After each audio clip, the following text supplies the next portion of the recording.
નમસ્કાર દર્શક મિત્રો, પીટીએન સાથે હું રૂપલ ઠક્કર. જોઈએ આજના સમાચાર. જિલ્લા સેવા સદન ખાતે જિલ્લા કલેક્ટર શ્રી અરવિંદ વિજયની અધ્યક્ષતામાં કરુણા અભિયાન 2025ની બેઠકનું આયોજન કરવામાં આવ્યું હતું. કરુણા અભિયાન અંતર્ગત વન વિભાગના કુલ 130, પશુ ચિકિત્સા અધિકારી શ્રી પશુધન નિરીક્ષક 16 તેમજ એનજીઓ 47 એમ કુલ મળી 195 માનવબળ કાર્યરત છે. ઉપરાંત જિલ્લામાં કંટ્રોલ રૂમ, કલેક્શન સેન્ટર 12, સારવાર કેન્દ્ર 18 ઊભા કરવામાં આવેલ છે.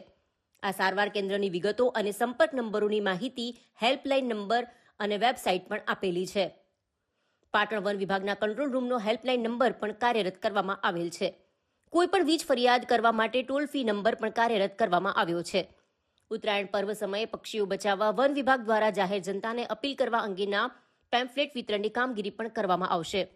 ઉપરાંત સિન્થેટિક માંઝા, ચાઇનીઝ માંઝા, પ્લાસ્ટિક દોરી અને તેના જેવી સિન્થેટિક દોરી, ચાઇનીઝ ટુક્કલની આયાત, પરિવહન, ખરીદ, વેચાણ, સંગ્રહ, વપરાશ ન થાય તે માટે અધિક જિલ્લા મેજિસ્ટ્રેટ પાટણ દ્વારા 24/12/2024 જાહેરનામું બહાર પાડવામાં આવ્યું છે, જે અંતર્ગત ટીમો બનાવી રેડની કાર્યવાહી ચાલુ છે.